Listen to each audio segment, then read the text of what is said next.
सियावर रामचंद्र की जय. ஒரு மிகப்பெரிய கொள்கை மாற்றம் இப்பொழுது ஏற்பட்டுக் கொண்டிருக்கிறது. நேற்றைய தினம் அதிமுகவில் ஜெயலலிதா அம்மாவுடைய உதவியாளராக இருந்த பூங்குன்றன் சொல்லுகிறார், ஏராளமான அதிமுகவினர் ராமர் கோயில் கட்டிய பிறகு என்ன ஜெயலலிதா ராமர் கோயில் கட்டணும்னு ஆதரிச்சார். எம்ஜிஆர் ராம பக்தர். ஆகவே அதிமுக தொண்டர்கள் எல்லாருமே இப்போ பிஜேபிக்கு ஓட்டு போட முடிவு பண்ணிட்டாங்க. நாடாளுமன்ற தேர்தலில் இந்த ராமர் கோயில் விவகாரம் தான் அதிகமாக பேசப்பட்டு இருக்குது. அது எதிரொலிக்குமா இந்த தேர்தலில் அப்படின்னு அதிமுக? அதாவது எல்லா கோயிலும் அப்பப்போ கட்டிட்டு தான் இருக்கிறோம். நம்ம சேலம் மாவட்டத்தில் எத்தனை கோயில் கட்டியிருக்கிறோம், நம்முடைய தொகுதியில் எத்தனை கோயில் கட்டியிருக்கிறோம். அப்படி ஒவ்வொரு கோயிலும் கட்டி மக்கள் ஆதரிக்கிறாந்தா எல்லாருமே கோயில் கட்ட வேலைக்கு போயிடுவாங்க. ஆகவே ஒவ்வொரு மதத்தை சார்பவர்களும் அவரவர்கள் விருப்பப்பட்ட கோயிலை கட்டுகிறார்கள், ஆலயத்தை கட்டுகிறார்கள், தொழுகிறார்கள். அதுக்காக ஒரு ஆலயம் எழுப்பிட்டா அவர்களே ஓட்டு போடுவான்னு சொல்ல முடியாது. அப்படி ஓட்டு போட்டால் அதிமுக எப்பவுமே நம்ம எடப்பாடியில் அன்னபோஸ்டாக தான் இருக்கும். அத்தனை கோயில் கட்டி கொடுத்துருக்கிறார். ஏன் நஞ்சிடேஸ்வரர் கோயில் கட்டி கொடுக்கலையா, மண்டபம் கட்டி கொடுக்கலையா, கடை கட்டி கொடுக்கலையா? இப்போ கூட நரசிம்ம அதுவும் நாம் ஆரம்பிச்சது தான்.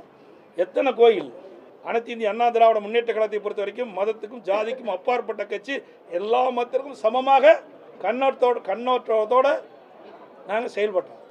அவரவர்களுக்கு பிரியப்பட்ட மாதிரி கடவுளை பிரார்த்தனை செய்கிறார். அதுக்காக ஒரு கோயில் கட்டினா எல்லாமே அவர் பக்கம் போயிடுவாங்க என்பது தவறான கருத்து.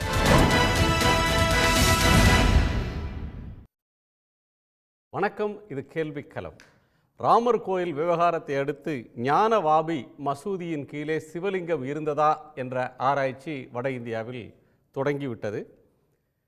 நாடாளுமன்ற தேர்தலை ஒரு பக்தியில் அரசியலை புகுத்தி, அரசியலில் பக்தியை கலந்து, மதத்தை கலந்து ஒரு உணர்வெழுச்சியை உருவாக்கி அதன் வழியாக நாடாளுமன்ற தேர்தலில் வாக்குகளை அறுவடை செய்வதற்கான முயற்சியில் பிஜேபி இறங்கியிருப்பதாக எதிர்க்கட்சிகள் குற்றம் சாட்டி கொண்டிருக்கின்றன. தமிழ்நாட்டில் சுவாரஸ்யமாக ஒரு அம்சம் நடந்து கொண்டிருக்கிறது. அஇஅதிமுக அந்த விழாவுக்கு செல்லவில்லை, எதிர்ப்பும் இல்லை, ஆதரவும் இல்லை என்கிற ஒரு நிலைப்பாட்டை எடுத்திருந்தது. ஜெயலலிதா கரசேவையை ஆதரித்தவர், ராமர் கோயில் நிறுவப்பட வேண்டும் என்பதில் ஆர்வமாக இருந்தவர்.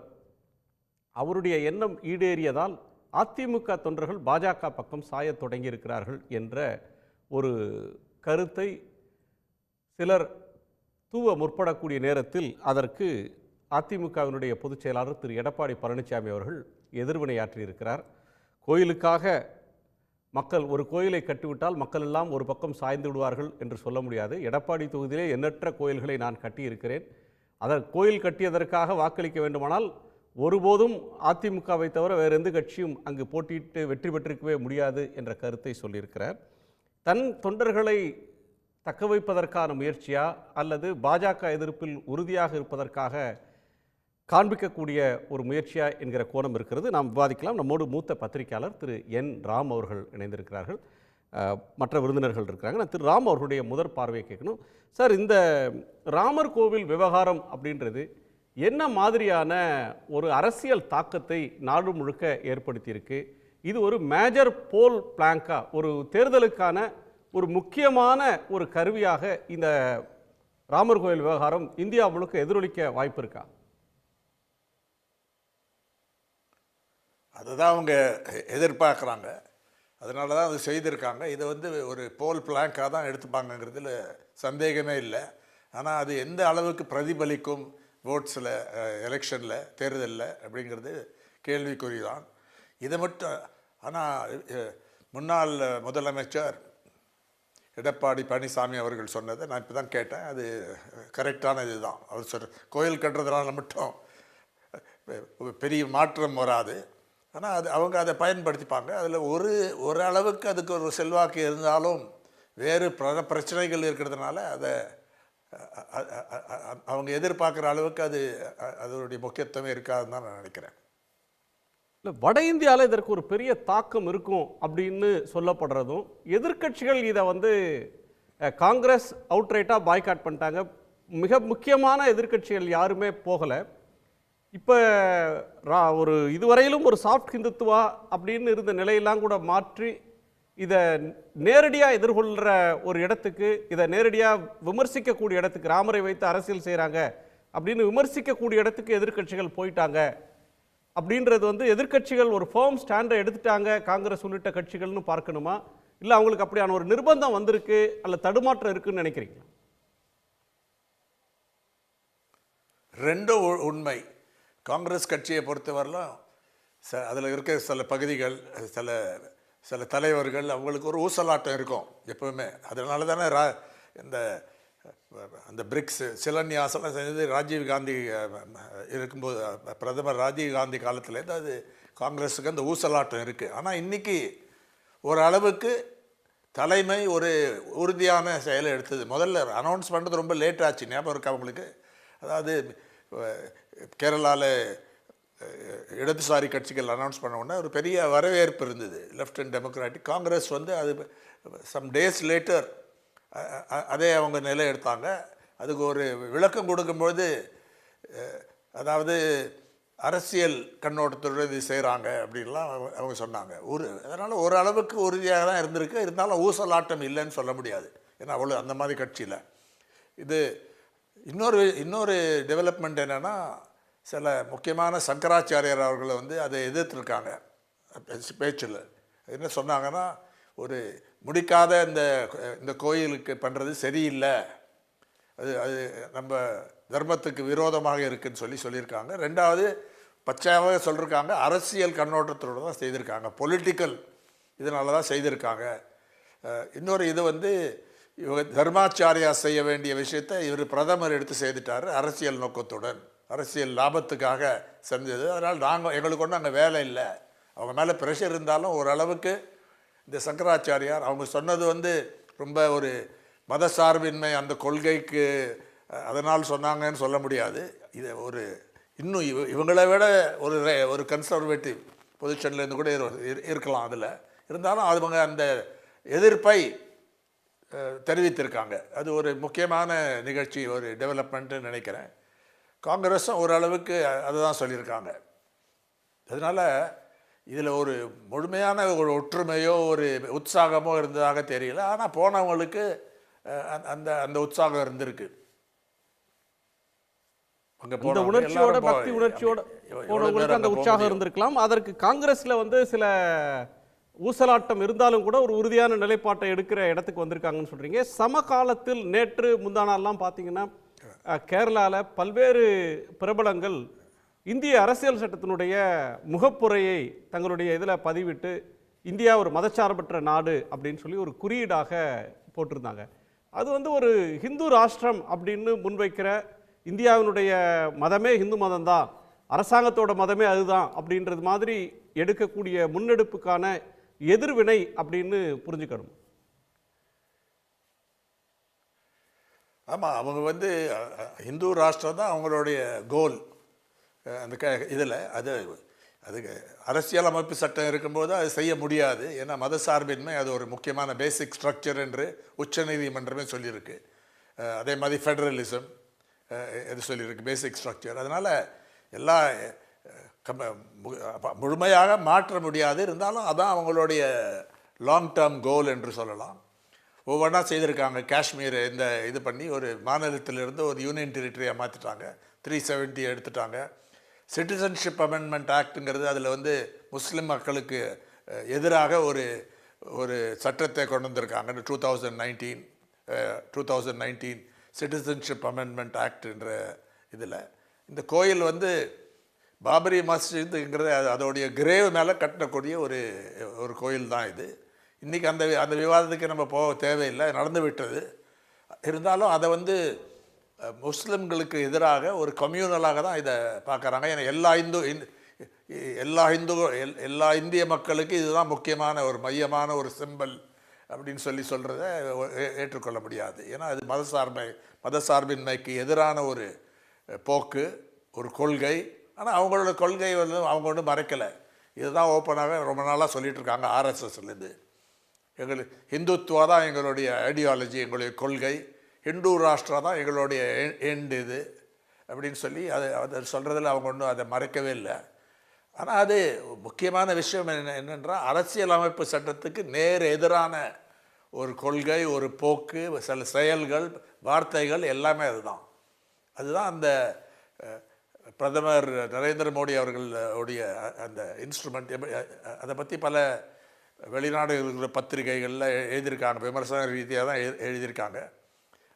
அவரே அது செய்கிறது ஒரு பர்சனாலிட்டி கல்ட்டுடைய இது குறிக்கோள், ஒரு ஒரு சைனுன்னு தான் எல்லாரும் பார்க்குறாங்க. ஒரு அத்தாரிட்டேரியன் ஸ்டேட் எதாச்சும் இதில்.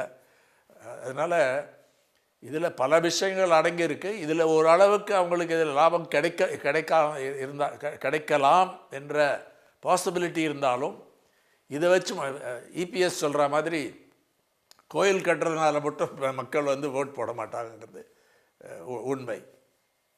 ஒரு விஷயம் வந்து நீங்க சொல்றீங்க, திமுக தலைவரும் அதை பற்றி வெளிநாட்டு பத்திரிகைகள்லாம் கூட கண்டனங்களை எழுப்புறாங்க.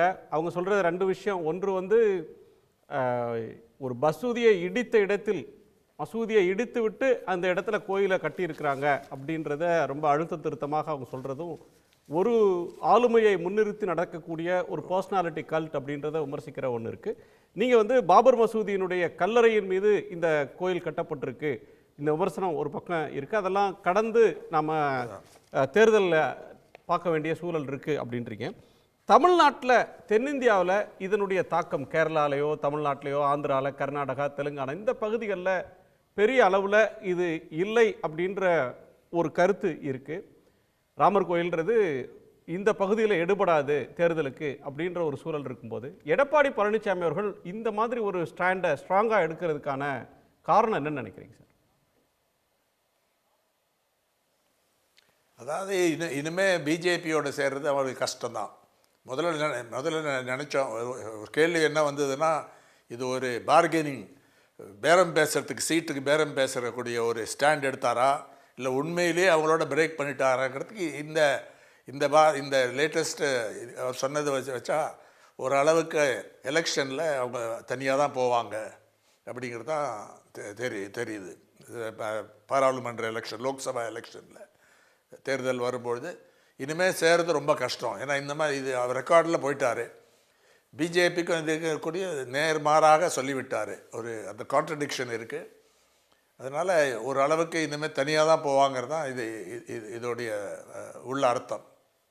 ஸோ ஏடிஎம்கே பிஜேபி கூட்டணி முறிஞ்ச பிறகு அவர் கொடுக்குற பிஜேபிக்கு எதிரான ஒரு முக்கியமான statement, political statement and ideological statement அப்படின்னு இதை பார்க்கலாம் அப்படின்னு சொல்கிறீங்க. உங்கள் கருத்துக்கு ரொம்ப நன்றி. நான் மற்ற விருந்தினர்கள்ட்ட உரையாடுறேன்.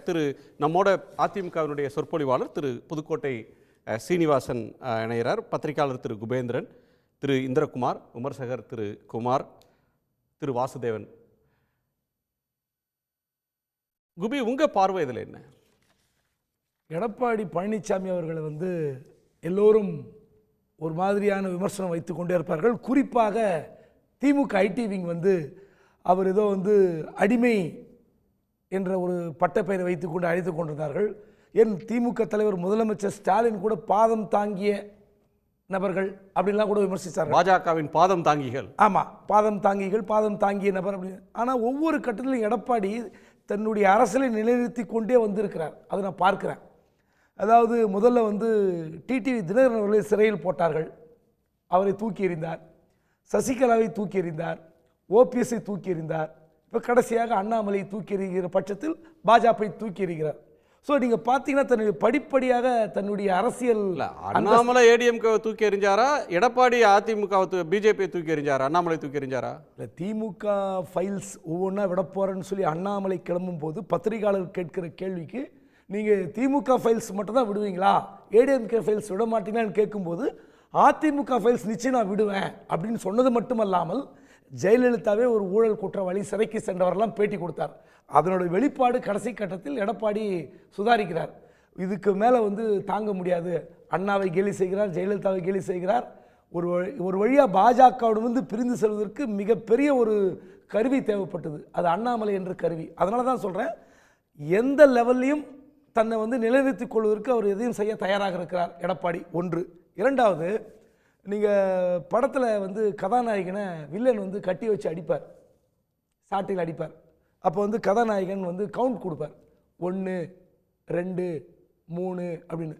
அவன் வில்லன் கேட்பான், என்ன திருப்பி அடிக்கிற மாதிரியே எண்ணிட்டுருக்குன்னு. ஆமாம், திருப்பி கொடுக்கணும்ல அப்படின்னு. முதல் முறையாக பாஜகவுக்கு கடந்த 3 மாதங்களாக எடப்பாடி திருப்பி கொடுத்து கொண்டிருக்கிறார். அதாவது வடிவேலு ஒரு படத்தில் எவ்வளோ அடித்தாலும் தாங்குவான் அப்படின்ற மனப்பான்மையில் அதிமுகவையும் எடப்பாடியும் இவர்கள் செய்த செயலும் அடித்த அடியும் கொஞ்சம் நெஞ்சமில்லை. குறிப்பாக அண்ணாமலை, நான் ஒன்றும் மேனேஜர் கிடையாதுங்கண்ணா, நான் ஒன்றும் தோசை சுட வரலண்ணா, கையை கட்டிக்கிட்டு காலில் ஊந்துக்கிட்டு ஐயா வந்துட்டேயா அப்படின்னு சொல்கிற அடிமை இல்லைண்ணா. குறிப்பாக அதிமுகவை இப்படி அப்படியெல்லாம் அந்த அளவுக்கு தாக்கினார். 3 மாதங்களுக்கு முன்பாக மாவட்ட செயலாளர் கூட்டத்தில் அதிமுக கூட்டணி இல்லை, முதல் அடி. 2வது அடி எஸ்டிவி மாநாடு. 3வது புரட்சி பாரதம் அந்த இதில் கூட்டிட்டு வலிமையான கூட்டணி அமைப்பேன், யாரை பற்றி கவலைப்படாதீங்க, நீங்களாம் வேலை பாருங்கள், எங்களுக்கு அதாவது அதிமுக ஒன்றிணைந்தால் வெற்றி பெற்று விடலாம் என்று புரட்சி பாரதத்துடைய கட்சி தலைவர் சொல்லும்போது சொல்கிற பதில். 4வது அடி கோயில் கட்டினா ஓட்டு போட மாட்டாங்கன்னு சொன்னது சாதாரண அடி இல்லை. பிரதமர் மோடி அவர்களுக்கு இடித்த இடி சாதாரண இடி அல்ல. இன்று இரவு இந்த தகவல் நிச்சயமாக ஐபி மூலமாக பிரதமர் மோடிக்கு செல்லப்படும். அதாவது எப்படியாவது 1 மாதம் கழித்து தேர்தல் அறிவிக்கப்படுகிற சூழல் அதிமுக பாஜக பக்கம் வந்துவிடும், எப்படியாவது மிரட்டி கொண்டு வந்து விடுவார்கள் என்று நம்பிக்கொண்டிருக்கிறவர்கள் மத்தியில் எடப்பாடி ஒவ்வொரு ஸ்டேட்மெண்ட்டாக சொல்றாரு. அது கூட்டணி இல்லைன்னு திட்டவட்டமா சொல்லிட்டாரு. ஆமா, பிரதமருக்கு இந்த செய்தி போனா எப்படி இருக்கும், அதை எப்படி எடுத்துப்பாரு? பிரதமர் ராமர் கோயில் திறந்த அன்னைக்கு சாமி தோப்புல ஐயா வழிகுண்டர் வழிபாடு நடத்துறார். அதாவது எப்படின்னா அவருடைய தொடர்ச்சி, அது 4வது படி. இந்த அடி இருக்க சாதாரண அடி இல்லை. இந்த இடி இவருக்கு ஈடியாக இடிக்குமா நமக்கு தெரியாது, அது வேற விஷயம். ஆனால் வந்தா எதிர்கொள்ளக்கூடிய துணிச்சல் இல்லாமலாம் ஒரு அரசியல் தலைவர்கள் இதெல்லாம் கருத்து சொல்லுவாங்க. இல்ல, அதுதான் அவர் நீங்க பாஜக கூட்டணியில் இருக்கும்போதே அங்கிருந்த ஒரு பிரமுகரை ஒரு மாநில ஒரு ஐடி விங்கால கூட்டு வந்து கட்சியில் சேர்க்கிறார். தொடர்ச்சியாக இன்னும் பல சேரப்போகிறார்கள். குறிப்பாக இப்போ காயத்ரி கட்சியில் சேர்க்கிறார். ஸோ இது பிஜேபிக்கு விட்ட இடின்றீங்க. பெரிய பெரிய சவால். அதாவது நீங்கெல்லாம் இது நீங்க பிஜேபியோட கூட்டணி வைப்பதற்கு இறுதி அத்தியாயத்தை எழுதிட்டார், கூட்டணி கிடையாது அப்படின்னு எண்டு கார்டு இப்பதான் போடுறாரு அப்படின்னு ஒரு புரிதல் இருந்தா கூட இது ஒரு வலுவான எண்டு கார்டு, நீங்க திரும்ப ஏதாவது ஒரு நப்பாசையில வந்துடாதீங்க அப்படின்னு ஓங்கி அடிக்கிறாரு அப்படின்னு இதை ரீட் பண்ணா கூட அதிமுகலேயே அந்த வாக்குகளை எங்க பிஜேபி சாப்பிட்டுருமோ, அதிமுக வாக்கை தக்க வைத்துக் கொள்வதற்கே இப்படியான ஒரு ஸ்டாண்டை எடுக்க வேண்டிய நெருக்கடி திரு எடப்பாடி பழனிசாமி அவர்களுக்கு இருக்கா? இல்லை, உண்மையிலே இப்போ திமுக அணிக்கு எதிரான ஒரு வலுவான கூட்டணி அமைக்க வேண்டும், 2வது இடத்தை நிச்சயமாக பெற வேண்டும் என்ற பயம் எடப்பாடிக்கு இருக்கிறது. நீங்கள் கேட்ட நெருக்கடி 2வது இடத்துக்கு என்ன ஒரு கச்சம்? இல்லை, நீங்கள் பல இடத்துல இப்போ என்ன பேசு பொருள்னா 5-6 தொகுதிகளில் பாஜக 2வது இடம் வரும். சிலர் பேசிக் கொண்டிருக்காங்க, விவாத மேடையில் பேசுகிறாங்க, பார்த்துட்டு இருக்கிறோம். திமுக காங்கிரஸ் கூட்டணி அமைந்து விட்டால் கன்னியாகுமரியில் பாஜக நிச்சயமாக ஜெயிக்காது.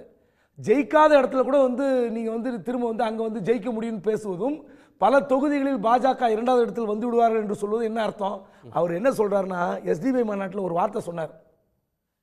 இந்த நாடாளுமன்ற தேர்தல் மட்டுமல்ல, அடுத்து வரப்போகிற சட்டமன்ற தேர்தலில் பாஜகவுடன் கூட்டணி இல்லைன்னு. சரி, அப்போ அவர் என்ன தெளிவான நிலைப்பாடு எடுக்கிறாரு? நீங்க என்ன சொன்னாலும் நாடாளுமன்றம் மட்டுமல்ல சட்டமன்றத்துக்கும் நீங்கள் இல்லை என்று சொல்லிவிட்டார். அதனுடைய கடைசி வெளிப்பாடு தான் இந்த அடி. திரு எம் குமார், இந்த அடியை பிஜேபி எதிர்பார்த்ததா? இது பேரிடியா பிஜேபிக்கு இருக்குன்னு திரு குபேந்திரன் சொல்றாரு. நிர்பந்தத்தில் திரு பழனிசாமி சொல்றாரா, அல்லது கோயில் கட்டுறதுனால ஒரு ஓட்டெலாம் விழாதுங்க, எங்கள் தொகுதியில் நாங்கள் கட்டாத கோயிலா, அப்படி எடப்பாடியில் எப்போ தேர்தல் வச்சாலும் யாரும் எதிர்த்து போடாமல் ஒரு மனதாக நான் தேர்ந்தெடுக்கப்பட்டிருக்கணும், போட்டியே இன்றி தேர்ந்தெடுக்கக்கூடிய இடத்துல அதிமுக இருக்கணும். ஆனால் அப்படி இல்லையே, மக்கள் கோயில் கட்டினாங்களா மசூதி கட்டினாங்களாலாம் பார்த்து ஓட்டு போடுறதில்ல, மக்கள் வாக்களிக்கிறதுக்கு வேற காரணங்கள் இருக்குது அப்படின்னு அவர் சொல்கிறத ஒரு முக்கியமான அரசியல் ஸ்டேட்மெண்ட்டாக பார்க்குறீங்களா? நீங்கள் எப்படி பார்க்குறீங்க திருக்குமார்? திரு குபேந்திரன் சொன்னது அவர் சொன்னதை நான் எடப்பாடியுடைய பேட்டியை நான் முழுசா கேட்டேன். அவர் சொன்னதெல்லாம் சரிதான். ஆனால் அவர் இப்போ சுப்பிரமணிய சுவாமி எந்த கட்சியில இருக்கார்? பாரதிய ஜனதா கட்சியில இருக்காரு. அவரு RSSல ஆரம்ப காலத்தே உறுப்பினர். அவரை விட எடப்பாடி பேசிட்டார். அவரே அங்க அவரை டிஸ்டர்ப் பண்ணாம அவரை அப்படியே வச்சுட்டு இருக்காங்களே, இதுக்கு அவ்வளவு பொறுமை ஒரு தலைவனுக்கு இருக்கக்கூடிய பொறுமை மோடிக்கு உண்டு. இவர் சொல்லிட்டாலே இதெல்லாம் துரும்பு மாதிரி. இவர் சொல்லிட்டாலே அவர் அதை சீரியஸா எடுக்க போறதே இல்லை. இவர் சொல்லிட்டு இருக்கட்டும். 500 வருஷம் நடந்த ஒரு போராட்டத்துக்கு பின்னால ஒரு கோயில் திறக்கப்பட்டிருக்கிறது. அவரும் விபூதி குங்குமப்பட்டுலாம் வைத்துக் கொண்டுதான் இருக்கிறார். அது நாடு புறாவத்தில் இருக்கிற மக்கள் அதுக்கு பெரிய ஆதரவு. லட்சக்கணக்கான மக்கள் அந்த கோயில் திறப்பு விழாவுக்கு பிறகு அங்க கோயிலுக்குள்ள தரிசனமே பண்ண முடியும், கண்ட்ரோல் பண்ண முடியாதுன்னு நேற்று பூட்டியிருக்காங்க. பூட்டிட்டு திரும்ப அதை ரெகுலேட் பண்ணிட்டு பண்ணணும்னு சொல்லியிருக்காங்க. இவ்வளவு எழுச்சி இருக்கும் பொழுது தமிழ்நாட்டிலையும் கிட்டத்தட்ட 70% மேல 70% 75% இந்துக்கள் தான் இருக்காங்க. அதிமுக வந்தாலும் சரி, திமுக வந்தாலும் சரி, அந்த மக்கள் இருக்கிறாங்க. அரசியலுக்குள்ள கவனம் செலுத்தப்படல, மதம் கவனம் செலுத்தப்படல.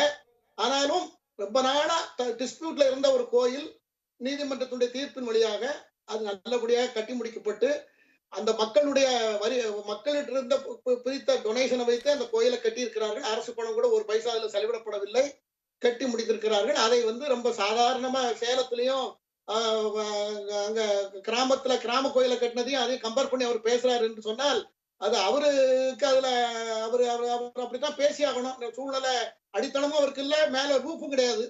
அடித்தளமும் இல்லாம ரூப்பும் இல்லாம இருக்கிற ஒரு மனிதர் அப்படித்தானே பேசி ஆகணும். அந்த கட்சியில இருக்கிற எல்லாத்தையும் அந்த கட்சிய ஏற்கனவே எல்லாரோட கூட்டணியா இருக்கும் பொழுது ஜெயலலிதா அம்மையார் இறந்த பிறகு அந்த கட்சி எப்படி சொல்றீங்க அடித்தளமும் இல்ல கூரையும் இல்ல ஏதோ அந்தரத்துல தொங்குற ஒரு மாதிரி அவரை சொல்றீங்களே. அவர் அந்த கட்சிக்கு பொதுச் செயலாளர், 4 வருஷம் முதலமைச்சரா இருந்த ஒருத்தர். அந்த கட்சியோட கொடி, பேரு, சின்னம் எல்லாம் அவர் கண்ட்ரோல் இன்னைக்கு இருக்கு. அந்த கட்சியினுடைய அத்தனை மாவட்ட செயலாளர்களும் 95% மேல அவரை ஏற்றுக்கொண்டுட்டாங்க. அவர் பாப்புலரான ரொம்ப கரிஸ்மேட்டிக் லீடரா இல்லாம இருக்கலாம், ஆனா அந்த கட்சியை பொறுத்தவரையிலும் வலுவான அடித்தளம் கொண்ட ஒரு தலைவர் தானே அவர். இந்த பிரச்சனைய ராமர் கோயில்னால மக்கள் ஓட்டு போட மாட்டாங்க, கோயிலை கட்டினாங்களான்றதை வைத்து ஓட்டு போடுறது இல்லை, அது என் அனுபவத்திலிருந்து சொல்றேன் அப்படின்னு சொல்றாரு. அது ஒரு அனுபவத்திலிருந்து வர்ற ஸ்டேட்மெண்ட் தானே. நீங்க சொல்றது கரெக்ட். நான் எந்த ஆங்கிள் அதை சொல்றேன்னு சொன்னால், நடக்க போகக்கூடிய தேர்தல் பாராளுமன்றத்துக்கான தேர்தல். இந்தியா கூட்டணி I.N.D.I.A. கூட்டணி அது நொறுங்கி சுக்குநூறாகி விட்டது. கிட்டத்தட்ட 99% முடிஞ்சு போய்விட்டது. பேருக்காக பேசிட்டு இருக்கலாமே தவிர அது எல்லா தலைவர்களும் அதுக்கு எதிர்ப்பு தெரிவித்தாகி விட்டது. அரவிந்த் கெஜ்ரிவால் விலகிட்டாரு, மம்தா பானர்ஜி விலகியாச்சு. ஆகையினால அது அகிலேஷ் யாதவ் நான் ராமர் கோயில இது வரைக்கும் பார்க்கலான் இருக்கேன்னு சொல்லியிருக்காரு. ஆக அந்த கூட்டணி நான் டே ஒன்ல இருந்து சொல்லிட்டு இருக்கேன், அந்த கூட்டணி அது கரை சேராது என்று தான் சொல்லிக் கொண்டிருக்கிறேன். அது நிறுவனமாயிருக்கிறது. இவர் பிஜேபி கூடயும் போய் சேர முடியாது, காங்கிரஸ் கூட்டணியிலும் இவர் திரும்ப சேர முடியாது. அப்ப இவர் யார பிரதமர் வேட்பாளராக இவர் சொல்லுவார்? அதனாலதான் இவர் பேஸ் மட்டும் இல்ல ரூஃபும் இல்லாம இருக்கிறார் அப்படின்னு நான் சொன்னது காரணம். யார பிரைம் மினிஸ்டர் கேண்டிடேட்னு சொல்லி மம்தா பானர்ஜி ஜெயிக்கிறாங்க, நவீன் பட்நாயக் ஜெயிக்கிறாரு, ஒய்எஸ்ஆர் ஜெயிக்கிறாரு, டிஆர்எஸ் எப்படி ஜெயிச்சது? பிரதமர் வேட்பாளரா சொல்லாம ஜெயிக்க முடியாதா? இந்த ஸ்டாண்ட் அவர் எடுக்கிறது, அதாவது திமுக, காங்கிரஸ், கம்யூனிஸ்ட், திரிணாமுல், சிவசேனை இவர்கள் ராமர் கோயில் விவகாரத்தில் தெரிவித்த எதிர்ப்புக்கும் திரு எடப்பாடி அவர்கள் ஆன்டி பிஜேபி ஸ்டாண்டை எடுக்கக்கூடியதுன்னு பார்த்தா 2 கோணங்களில் அவருக்கு இந்த தேவை இருக்கலாம். ஒன்று, பிஜேபிக்கு தன்னோட ஓட்டு போகிறத தடுக்கணும், அதற்காக வலிமையாக பேசணுன்ற கட்டம் ஒன்று அவருக்கு இருக்கலாம். இல்லை ராமர் கோயில்னால ஏடிஎம்கே ஓட்டு போக போகிறதில்ல, அதை வைத்து ஒருவர் வாக்கே செலுத்த போகிறதில்ல அப்படின்னு அவர் தீர்க்கமாக நம்பலாம். இதில் எது காரணம்னு நினைக்கிறீங்க? இதுல ராமர் அவர் சொன்ன காரணத்துல அவரை காப்பாத்திக்கிறதுக்காக சொல்ற வார்த்தை தான் அது. அவருடைய கட்சியை அவர் காப்பாற்றணும், தொண்டர்கள் போயிடக்கூடாது. அர்ஜுன் சம்பத்துடைய பேட்டி அவர் கேட்டிருப்பார், அதுக்கு தான் ரியாக்ட் பண்ண அவர் ரெஸ்பாண்ட் பண்ணியிருக்கார்.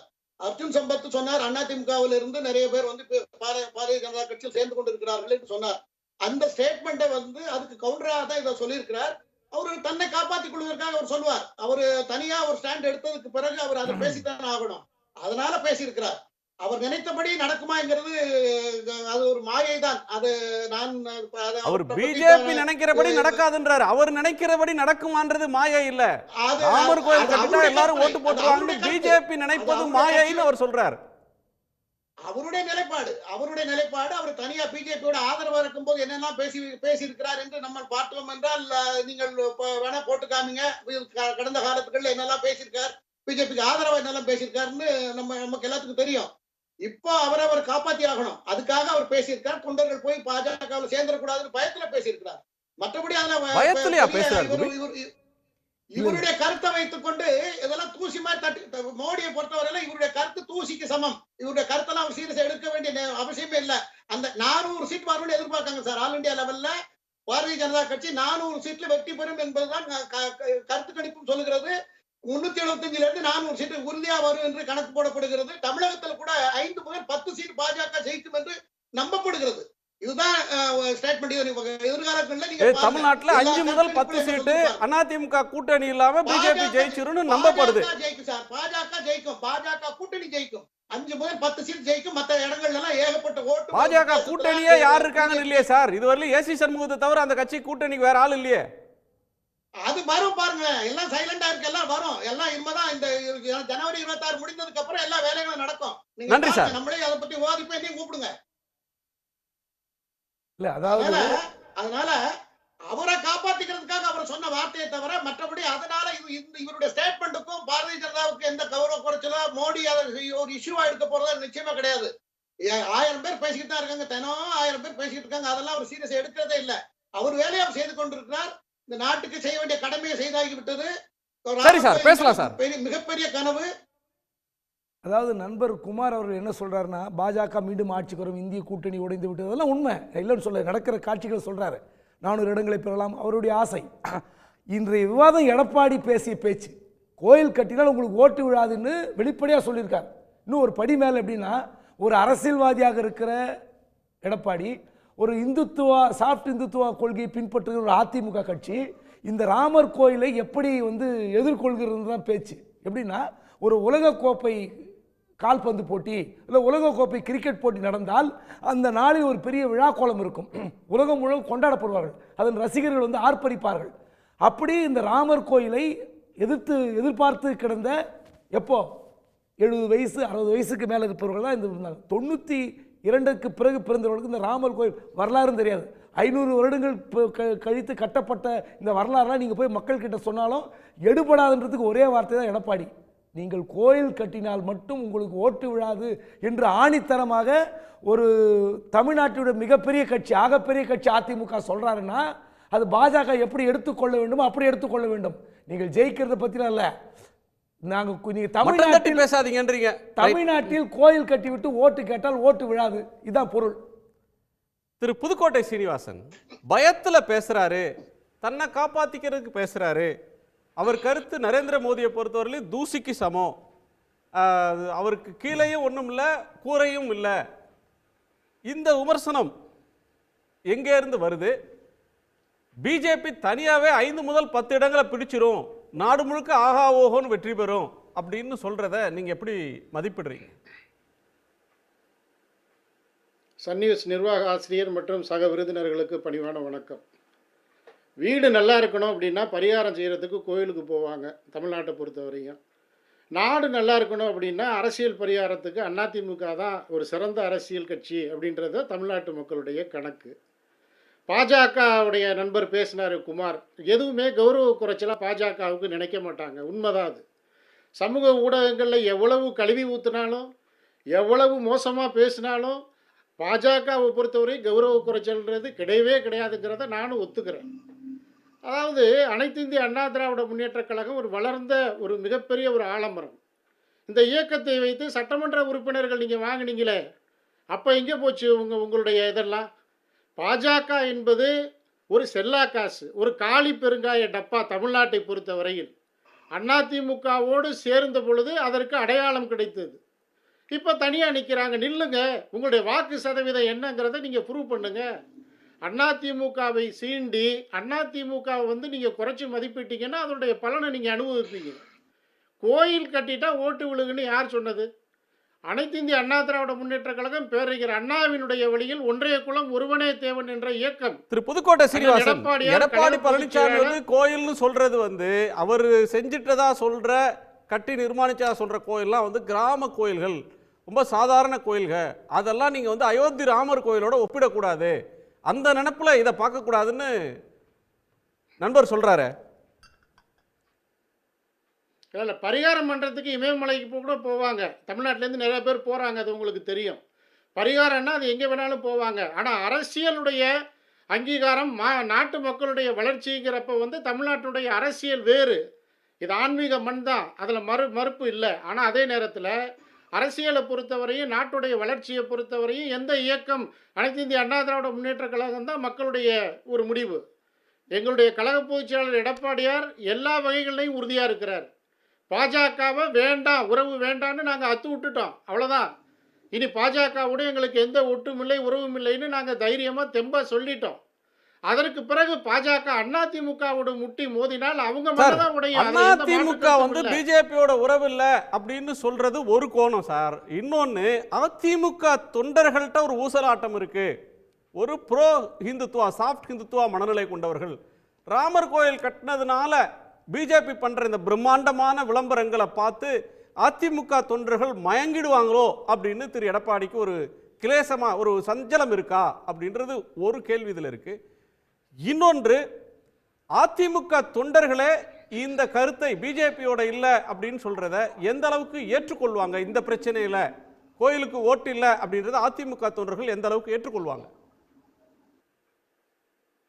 இல்லை, பாஜகவுடைய உளறல் பயம் எல்லாம் எப்போ இருந்து ஏற்பட்டிருக்குன்னா, நாங்கள் உறவு இல்லைன்னு வெளியில் வந்துட்டோம். இப்போ வந்து இஸ்லாமிய மக்களுடைய ஒரு நம்பிக்கைக்குரிய தலைவராக அண்ணன் எடப்பாடியார் ஒரு மாநாடு மதுரையில் போட்டு அந்த கட்சி நடத்தினாங்க. அப்போ வந்து லட்சக்கணக்கான மக்களை பார்த்து பயந்தாங்க அவங்க. இன்றைக்கி பாஜகவிலிருந்து பல்வேறு நிர்வாகிகள் அதிமுகவை தேடி வந்து அண்ணன் எடப்பாடியார்கிட்ட வந்து இந்த இயக்கத்தில் சேர்ந்துக்கிட்டு இருக்கிறத பார்த்து அவங்களுக்கு பயம் இருக்குது. ஆக ராமர் கோயில்னால வந்து நாங்கள் வந்து எங்களுடைய தொண்டர்கள் பிறன்றுவாங்க, தமிழ்நாட்டு மக்கள் மயங்கிடுவாங்க, அதெல்லாம் கணக்கே இல்லை. பாஜக அப்படி ஒரு நம்பிக்கையை நினச்சிக்கிட்டு இருந்துச்சுன்னா அது வந்து வெளி மாநிலங்களில் உத்தரப்பிரதேசத்தில் வேறு எங்கேயாவது போய் அந்த கணக்கை வந்து அவங்க கூட்டி கழிச்சுக்கலாம். தமிழகத்தை பொறுத்தவரை இந்த மண் வந்து அண்ணாவுடைய மண், பெரியாருடைய மண், புரட்சி தலைவர் புரட்சி தலைவி, இன்றைக்கு 3வது அத்தியாயமாக அண்ணன் எடப்பாடியார் கழக பொதுச் செயலாளர். அதிமுகவுடைய தொண்டர்கள் எந்த விஷயத்துக்கு மயங்க மாட்டாங்க. நன்றி நன்றி நன்றி திரு வாசுதேவன். திரு வாசுதேவன், படிப்பறிவு கம்மியான உத்தரப்பிரதேசம் மாதிரியான இடத்துல வேணா இதை பார்த்து மயங்குவாங்க. தமிழ்நாட்டில் ஒரு அறிவார்ந்த வாக்காளர்கள், அதிமுக தொண்டர்களுக்கு அந்த தெளிவு இருக்கு. அந்த புரிதல் இருந்தால் எடப்பாடி பழனிசாமி அவருடைய கருத்து வெளிப்படுதுன்னு திரு சீனிவாசன் சொல்றாரு. இந்த ஹோல் எபிசோட நீங்க எப்படி பார்க்குறீங்க? வணக்கம். முதல்ல உங்களுடைய கேள்வியில் ஒரு சின்ன தப்பு இருக்கு, அதை திருத்திக்கிங்க. படிப்பறிவில்லாதவர்கள் கோவிலுக்கு படிப்பறிவு குறைந்தவர்கள் அப்படின்னு சொல்றது ரொம்ப தப்பு. அதாவது குறைந்தவர்கள். ஓகே, தமிழ்நாட்டிலையும் படிப்பறிவு இல்லாதவர்கள் நிறைய பேர் இருக்கிறாங்க. அவங்கெல்லாம் கோவிலுக்கு வாக்களிச்சிருவாங்களா? இதெல்லாம் வந்து அசட்டுத்தனமான பேச்சு. அந்த மாதிரிலாம் நம்ம பேசி நம்மளுடைய 100% லிட்டரரி சார், படிப்பறிவு இல்லாதவங்களே தமிழ்நாட்டில் இல்லை இன்னைக்கு. கொண்டு போக நான் விரும்பல. ஒரே ஒரு நிமிஷம் நான் வரேன். உங்க பினராயி விஜயன் ஒரு முறை சொன்னார் சார், என்ன தப்பு இருக்கு? கேரளால ஏன் பிஜேபி ஜெயிக்கலன்னா இங்க படிப்பறிவு இருக்கிறவங்க அதிகம், அந்த இந்தியாலே அப்படி நிலைமை வந்ததுன்னா அப்படி இருக்குன்னு சொன்னார். அதான் நான் வெளிப்படுத்தினேன். ஓகே, திரு எடப்பாடி கருத்துக்கு வந்திருக்கேன். Come to the point. Okay okay, இப்போ எடப்பாடியார் சொன்னதில் என்ன தப்பு இருக்கு? தப்பே கிடையாது. ஏன்னா மோடிக்கே தெரியும் நம்ம கோவில் கட்டுறதுனால வாக்குகள் வந்துடும் அப்படிங்கிறது அவருக்கே தெரியும், நல்லாவே தெரிஞ்சிருக்கு அவருக்கு. யார் சொன்னது மோடி கோவில் கட்டுறாரு அப்படின்ட்டு? மோடியோ ஆர்எஸ்எஸோ இந்த கோவிலை கட்டுறாங்கிறதுக்கு என்னங்க அத்தாட்சி இருக்கு? மோடியும் ஆர்எஸ்எஸ் தலைவர் தானே சார் உட்கார்ந்துருக்காங்க. சொல்லுங்க பார்க்கட்டும். மோடியும் ஆர்எஸ்எஸ் தலைவர் தான் இந்த இதுல பூஜை அவர் பண்றாரு, அடுத்து இவர் பண்றாரு. அப்ப இவங்க தொடர்பே இல்ல. ஆர்எஸ்எஸ் இல்ல, கிடையவே கிடையாது. திருப்பி சொல்றேன் சார், குணசேகரன் சார், ஒரு நிமிஷம். ஆர்எஸ்எஸ் கிடையாது சார், விஹெச்பி தான் சார் இந்த கோவிலை கட்டுது. அவங்க இந்த விஹெச்பி யார் சார்?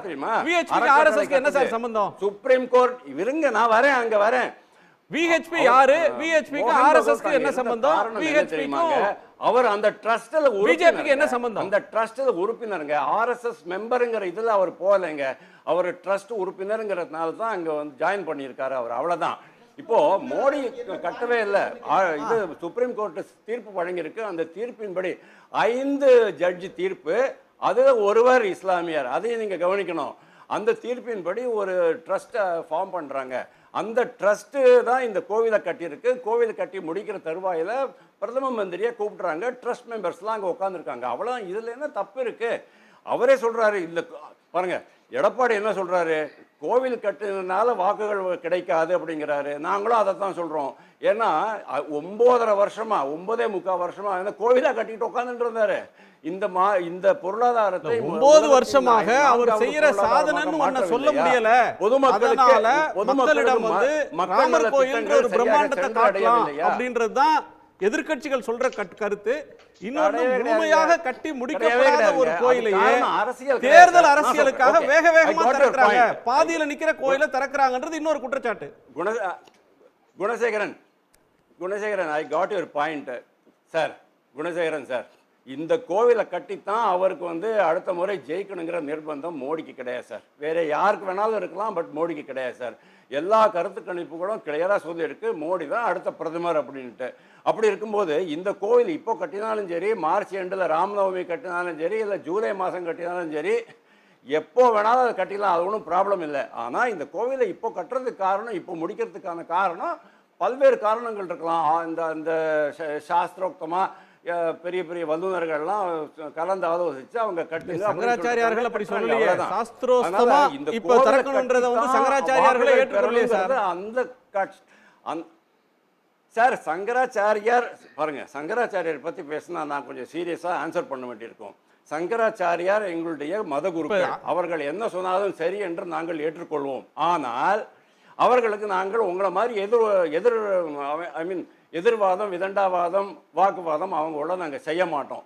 கடைசியில என்ன சொல்லுங்க, விதண்டாவாதம் சொல்லாதீங்க. ரெண்டு பேர் ரொம்ப கிடையாது. கேள்வி கேட்கறதெல்லாம் விதண்டாவாதம் இல்ல, இல்லங்க எதிர்வாதம் சொல்லுங்க. கேள்வி கேட்டாலே விதண்டாவாதமா செய்றாங்க இல்லையா? அதுக்கு இல்லையே, கேள்வி கேளுங்க, வேண்டாம் சொல்லல. ஆனா எதிர்க்கட்சிகள் விதண்டாவாதம் பண்றாங்கிறத நான் சொல்றேன். அதை சங்கராச்சாரியார் பண்ணிருக்கிறது என்ன வாதங்களை பயன்படுத்திக் கொள்கிறார்கள் அப்படின்னு நான் சொல்றேன். சங்கராச்சாரியார்கள் பண்ணிருக்கிறது என்ன வாதங்களை, விதண்டாவாதமா எதிர்வாதமா? ரெண்டு பேர் கிளியரா சொல்லிட்டாங்க சார். நீங்க கேளுங்க சார், கேளுங்க. அந்த சங்கராச்சாரியார்ல ரெண்டு பேர் ஆல்ரெடி சொல்லிட்டாங்க, எங்களை பத்தி ஒரு தவறான கருத்துக்கள் வந்திருக்கின்றன அப்படின்னு அவங்களே சொல்லிட்டாங்க. மூணாவது நான் சொல்றேன், சங்கராச்சாரியார்களுக்கு சரியான புரிதல் இருக்கவில்லை, தகவல்கள் கொடுக்கப்படவில்லை. இது கும்பாபிஷேகம் கிடையாது. இங்க எந்த ஒரு கோவிலையும் பாருங்க, இப்போ சிம்பிள் சார், அந்த கோவில் கட்டி முடிச்சத பிறகு தான் அந்த விக்கிரகத்தை உள்ள கொண்டு போய் வைக்கணும்னு சொன்னா, தஞ்சாவூர் கோயில் எப்படி சார் அவ்வளோ பெரிய லிங்கத்தை கொண்டாந்து உள்ள வச்சான் ராஜராஜ சோழன் காலத்துல? இதெல்லாம் பைத்தியக்காரத்தனம் சார். இது மாதிரிலாம் ஒண்ணுமே கிடையாது சார். ஆகம விதிங்கிறது வேற, கோவில் கட்டுவது தத்துவம் அது அப்படிங்கிறது வேற, அந்த விதிமுறைகளே வேற.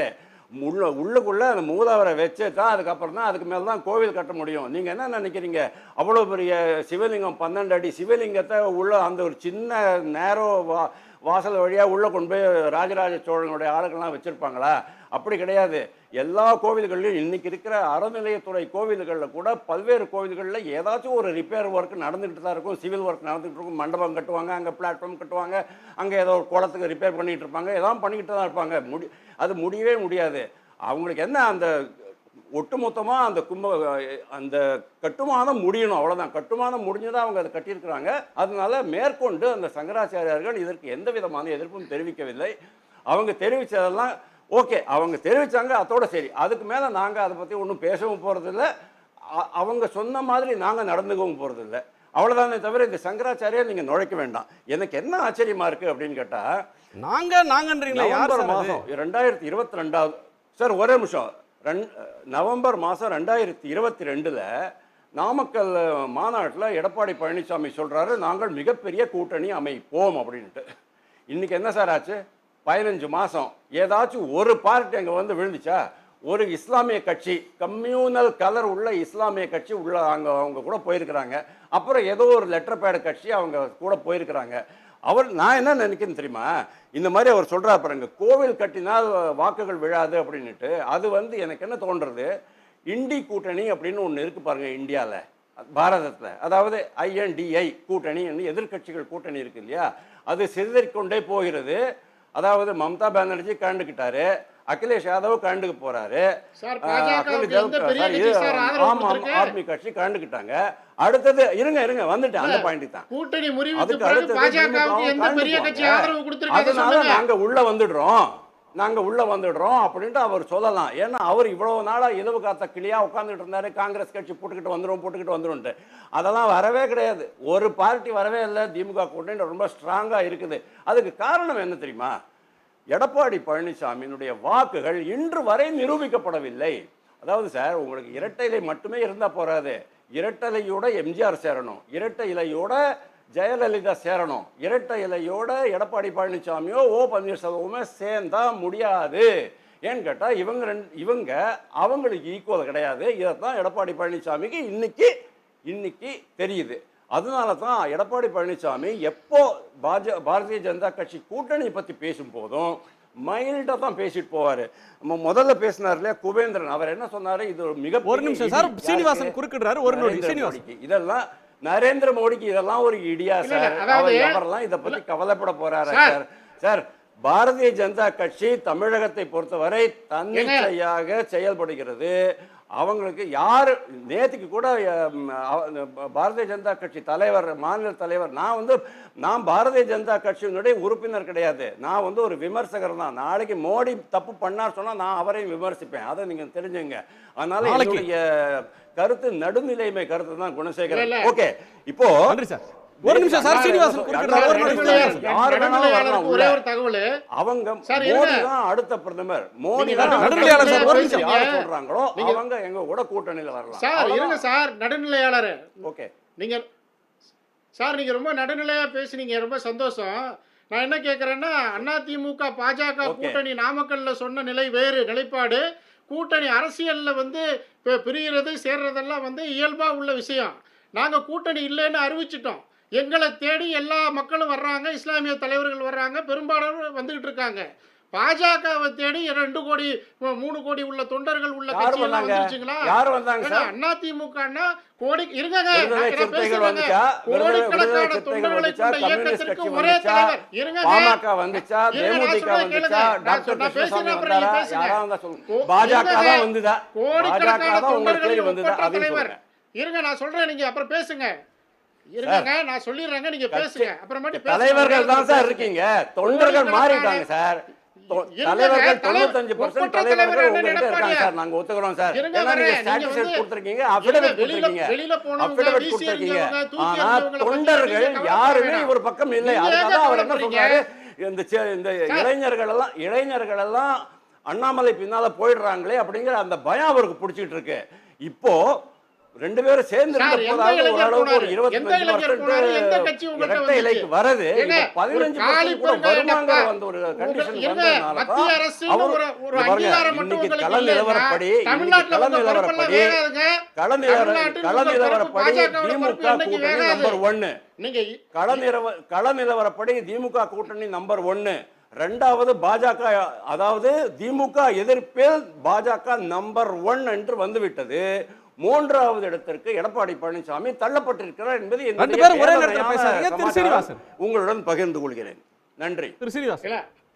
அதாவது நடுநிலையார் சொல்றாரு பாருங்க. அதாவது இப்போ இவர் இப்போ பாஜக ஒரு மிகப்பெரிய சார், நீங்கள் மத்திய அரசு அங்கீகாரம் மட்டும் இல்லைன்னா தமிழ்நாட்டில் உங்கள் பருப்பு வேகாது, சரிங்களா? கோடிக்கணக்கான தொண்டர்கள் கொண்ட இயக்கத்திற்கு ஒப்பற்ற தலைவர், ஒரே தலைவர் அண்ணன் எடப்பாடியார், கழக பொதுச் செயலாளர். எங்களை தேடி தொண்டர்கள் உள்ள இயக்கம் வருது. இதுவரையும் பாஜக அதிமுக உறவு முறிஞ்சதுக்கு பிறகு யாராவது ஒருத்தர் இந்த இயக்கத்துக்கு வந்திருக்காங்களா? உங்களை அரசியல் இயக்கமா முதல்ல அங்கீகரிச்சிருக்கிறாங்களா? இருங்க, உங்களுடைய பருப்பெல்லாம் மத்திய அரசு உங்க கையில் இருக்கிற அங்கீகாரம்ன்ற ஒரு அடிப்படையை வச்சுதான் தமிழ்நாட்டில் உங்க பருப்பு வேகுது. இல்லைன்னா எந்த பருப்பு வேகாது. இடி இது மாதிரி ஒரு புலனாய்வு துறைகளை கையில் வச்சுக்கிட்டு தமிழ்நாட்டில் இருக்கிற அரசியல் இயக்கங்களை மிரட்டுறதை தவிர தமிழ்நாட்டில் என்ன பருப்பு வேக வச்சிருக்கீங்க சொல்லுங்க பாப்போம். அப்ப சரி சார், என்ன கேக்குறேன்னா தலைவர் இல்லாத சரக்கெல்லாம் இங்க விற்கக்கூடாதுங்க. தமிழ்நாட்டில் விற்கிறதுக்கு பாஜக லாய்க்கு இல்லை. அது ஒரு காலி பெருங்காய டப்பாங்கிறது தமிழ்நாட்டு மக்களுக்கு தெரியும். அதனால இங்க உங்க பருப்பெல்லாம் கிடையாதுங்க. இதெல்லாம்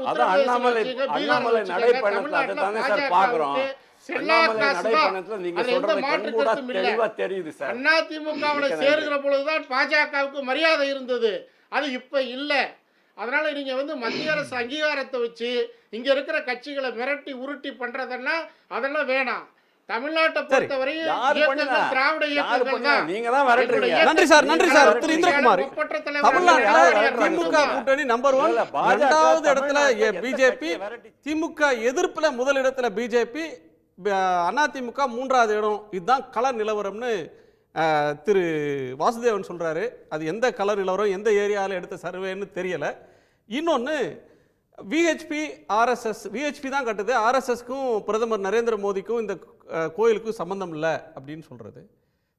தேர்தலுக்காக இதை கட்டலை, தேர்தல் அரசியலில் இதை நாங்கள் சொல்ல போகிறதில்ல அப்படின்னு சொல்கிறது எப்படி? முதல்ல விஹெச்பியும் ஆர்எஸ்எஸும் வேறன்னு அவர் சொன்னது ரொம்ப ஷாக்கிங்காக இருக்குது. உள்ளபடியே மோகன் பகவத்தோ அல்லது விஹெச்பி தலைவர்களோ கேட்டால் அதிர்ந்து போயிடுவாங்க. அதே போல் மோகன் பகவத் அந்த கமிட்டி மெம்பரு, அதனால் உள்ளே கூட்டு உட்கார வச்சிட்டோன்றாங்க. ஆர்எஸ்எஸ் தலைவர்ன்றதை தவிர, ஸ்மார்த்த பார்ப்பனர்ன்றதை தவிர அவர் என்ன தகுதி இருக்குன்னு அந்த குழுவுல போய் சேர்க்கப்பட்டார் அப்படின்ற கேள்விக்கு அமைதியா இருங்க. நீங்க பேசுறப்ப நான் குறிக்கிறேன், அமைதியா இருங்க. இன்னொன்னு, இந்த குழு அமைக்கிறது, போய் பிரதிஷ்டை பண்றது, இது எல்லாமே இவங்களுடைய சேக்ரெட் கேம்ஸ் ஃபுல்லாவே பாத்தீங்கன்னா in and out double game ஆடிக்கிட்டு இருக்காங்க.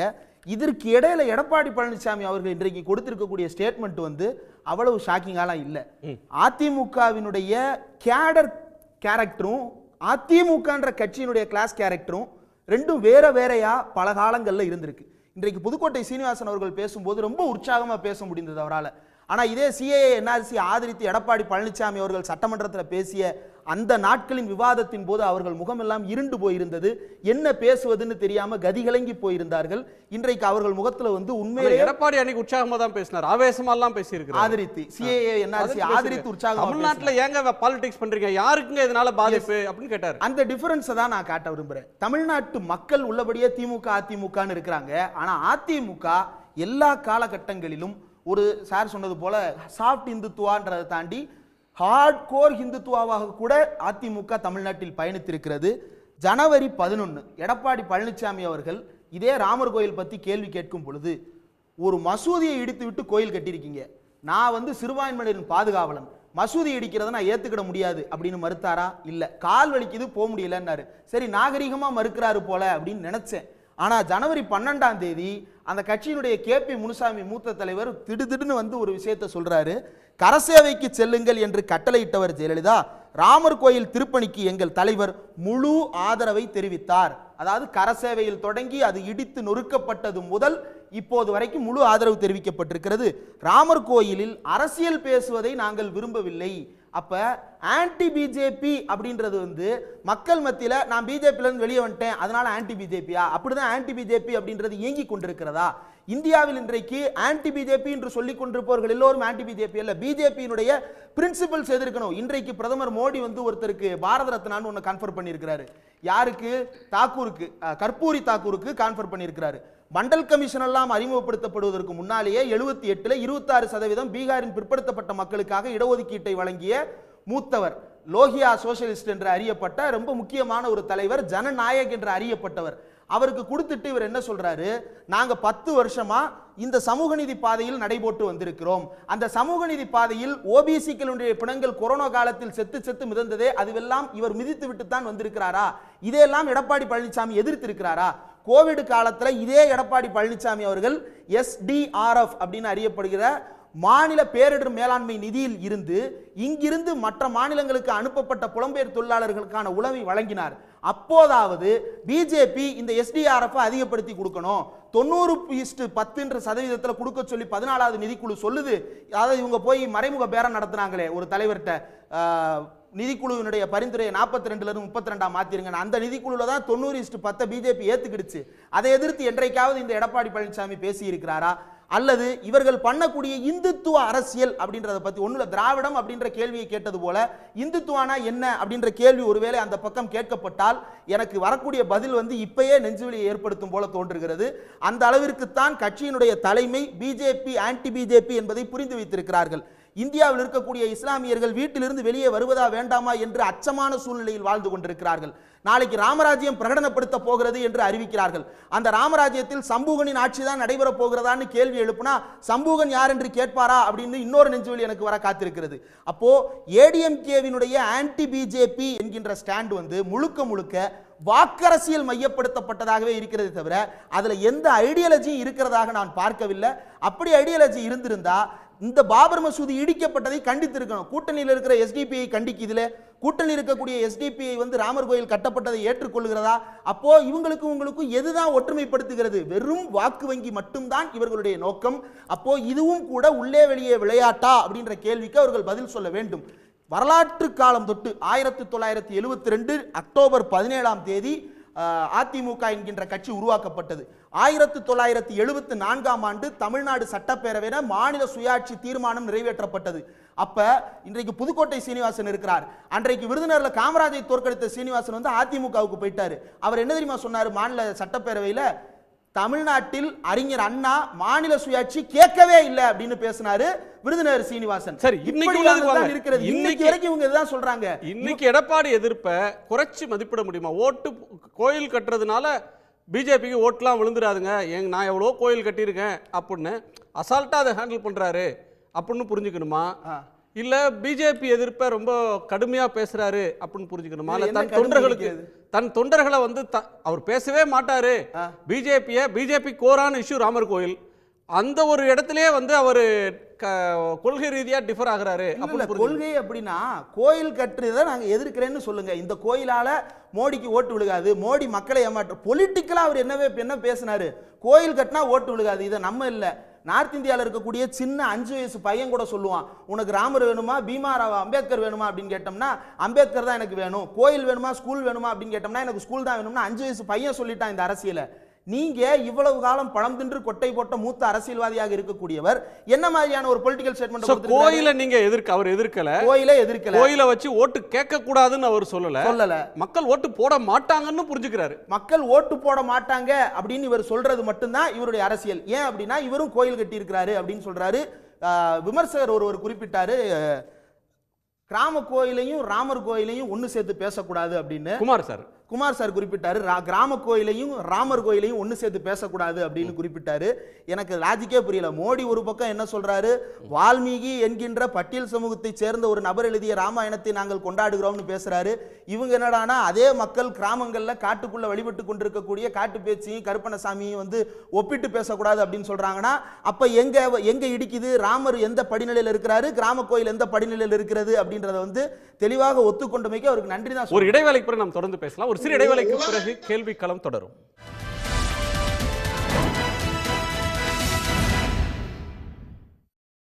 விவாதம் தொடர்கிறது. திரு இந்திரகுமார், இதை சீரியஸா எடுத்துக்க தேவையில்லை. எடப்பாடி வந்து ஒரு வலுவான மதவாத அரசியலுக்கு எதிரான குரலா இதை பார்க்கக்கூடாது, அவர் அவ்வளவு சீரியஸா ஒன்றும் இதை பேசிடலன்னு சொல்றீங்களா? உண்மைதானே. அவர் மதவாத அரசியல் மட்டுமல்ல, இந்தியா இன்றைக்கு சந்தித்து கொண்டிருக்கக்கூடிய எந்த சிக்கலையும் இன்றைய அதிமுக தீவிரமாக அட்ரஸ் பண்ணவே இல்லை.